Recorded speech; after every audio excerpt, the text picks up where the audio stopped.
So this week, got something a little bit different for you. I'm just out here having a wander over Wanstead Flats on a Saturday evening. But this week, I'm going to share with you one of some of the outtakes from a film I made in 2008-2009 called The London Perambulator with my great mate Nick Papadimitriou. And making that film was a really kind of transformative moment for both of us, actually.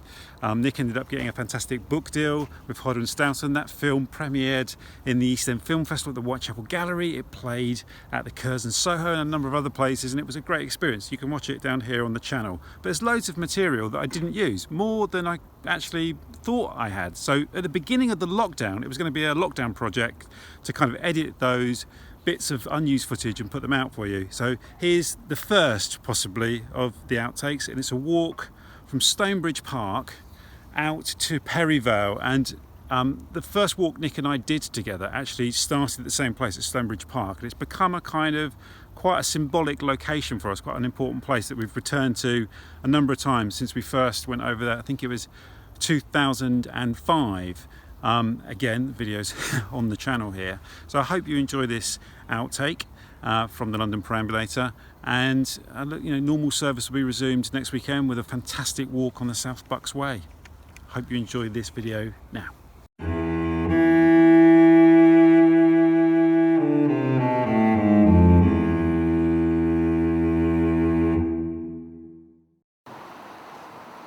Yes, running up here to the north of the station, you've got Argenta Way. It's one of my favourite roads in London. It's a concrete track, and concrete tracks always evoke something in me. I don't know what it is exactly. Perhaps it's memories of Poland and the communist infrastructure. But I can feel time radiating off of the concrete. And running parallel with the road is the little Wembley Brook.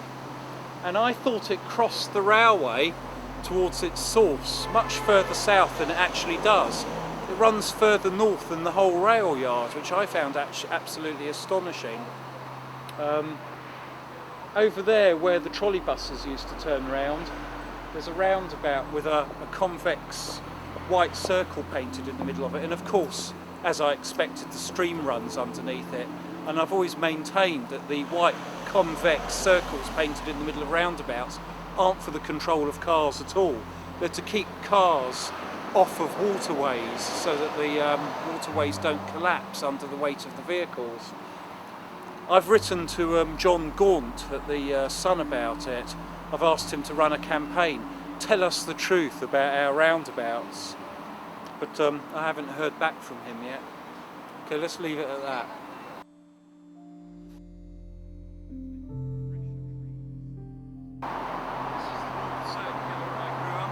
Kid. My mum used to call it the North Circular Arterial Road. I'm not sure if it is actually an arterial road. I was never quite sure what the definition was. It may or may not be a trunk road, but it's definitely got a trunk sewer running underneath it. You've got the famous West Middlesex main drainage scheme's main conduit running underneath the road, and of course the road being a huge expanse of tarmac that channelled water, both necessitated and provided the infrastructure for the West Middlesex main drainage scheme, which follows all the way down the North Circular to, I think probably to Hanger Lane, or maybe beyond to Chiswick, before it runs south towards Isleworth, and its termination at Mogden Purification Works. Is that where we're going, Nick? No. Where are we going? We're following a 42 and 48 inch Metropolitan Waterboard water main that runs all the way from Kempton Park up through East Finchley and then on to the Lee. It was laid in about 1904 from what I could figure out with my researches, and it was designed to link the New River and the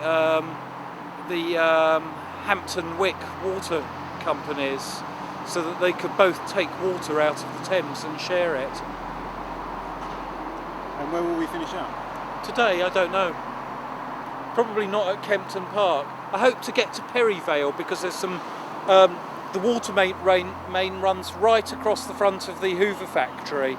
But also there's some beautiful bits at Perivale that are worth seeing. Lovely green avenues. And we'd be going past the old Alperton sewage works as well, where they invented the famous Wembley pudding, which was compressed sewage sludge that was used for growing plants and things like that. Let's get on. I think Nick's trying to achieve a kind of Gnostic knowledge. You know, I think he's quite sort of,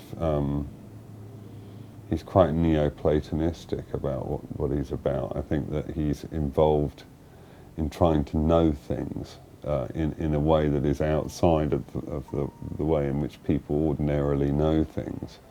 So it's not a question of just relating old maps to the change in the territories they describe. It's not just a question of reading old accounts. It's a case of kind of actually apprehending the kind of psyche of place outside of time and outside of preconceived cultural norms. It's a kind of way of being in a place that is almost as a spiritual and almost as a spiritual component, and that his kind of practices, his ways of walking, his ways of being in it are akin to religious rituals.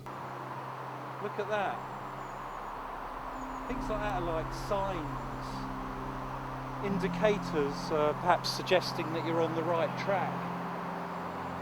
But I mean, this whole area here around the North Circular is a big mass of water mains and sewers, because of course the water main we're following today, it runs all the way to Kempton Park, passes underneath the canal at some point, I don't know how, and then runs through these suburbs onto Osterley Park, where there are really beautiful sections of it actually, like something out of my unconscious memory of the landscape. I don't know what you call it, the anamnesis landscape, I suppose, would be a name. A landscape I knew but forgot that I knew. Anyway, this is the River Brent, which rises in Barnet off the east side of Moat Mount and becomes the Dollis for a long period until it has its confluence with the Mutton Brook, which of course, as you know, rises in Dirt House Woods. And after that it becomes the Brent. And it joins with the Silk Stream at the Hendon Lake, as I like to call it. Most people call it the Welsh Harp. Then it flows all the way down to Brentford. I love the Brent. It's like a thread that runs through my childhood. I'm proud to know it, and I'm proud to be intimately conjoined with it in the way that I am.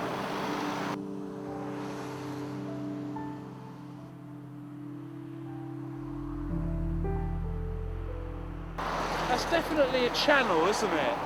Running down through there, across the road. Notice the grates in the road, and then straight on. But I don't know what it is. It's not the 42 and 48 inch water main, because that's coming up over there. Maybe it's the West Middlesex main drainage scheme. I really urge you to kneel at this point. You're in the presence of the gods.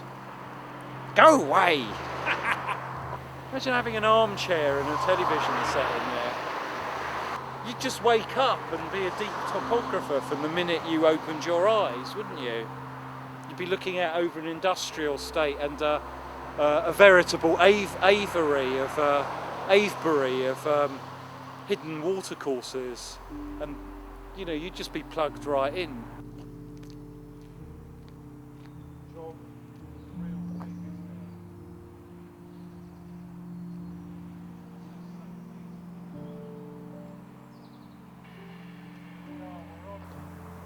There's your giant hogweed.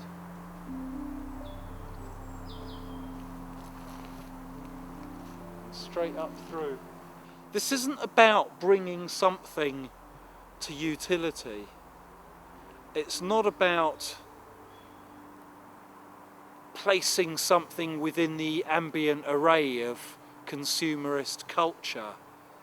It's about transmitting energy from the world into the field of the artistic expression and then transmitting that onto the consciousness of somebody who has the sensibility to take a real interest in it without it vaporising into some kind of Guardian reader's yap.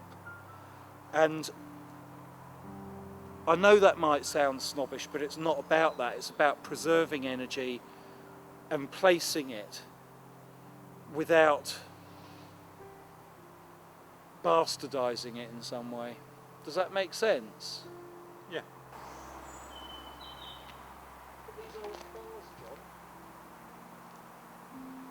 Look at that large vehicle. Is it a Dodge?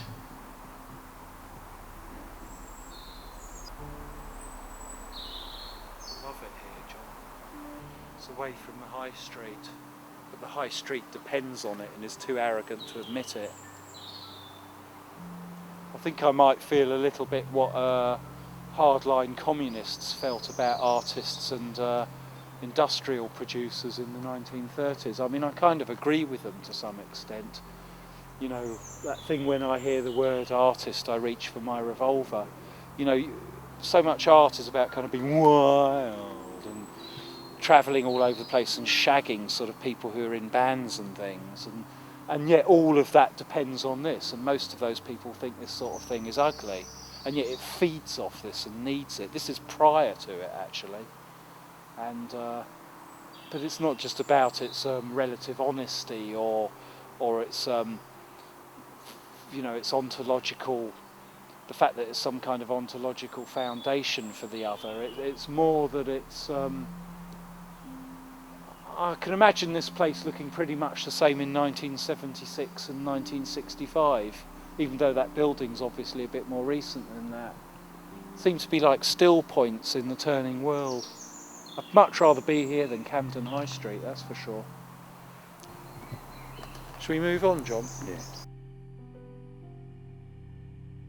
Don't want to use too much film because remember, we've got quite a way to go today.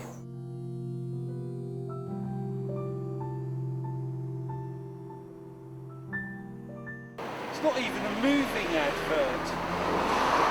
What is it? They place it on a plinth of marble. Like, you know, the advert.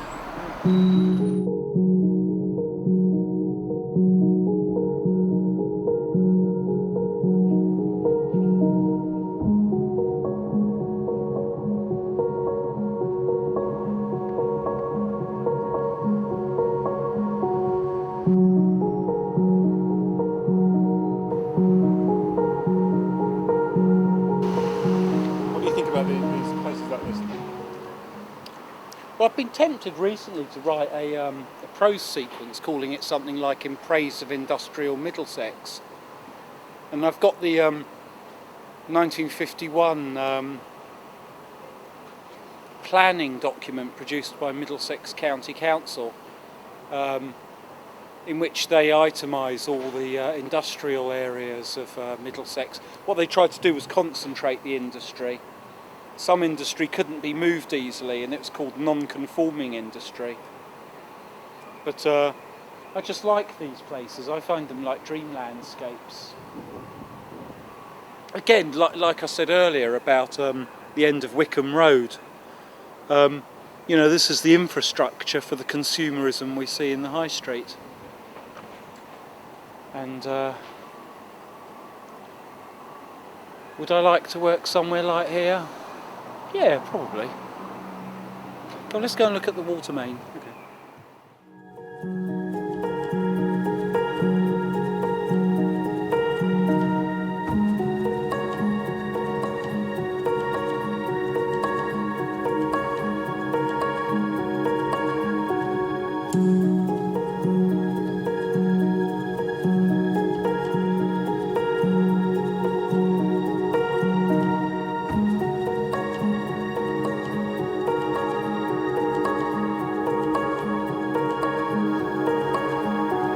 Queen of the watercourse.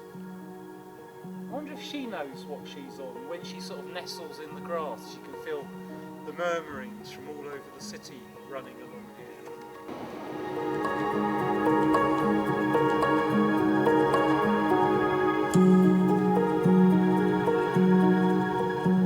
ready. Say about a year ago when I followed the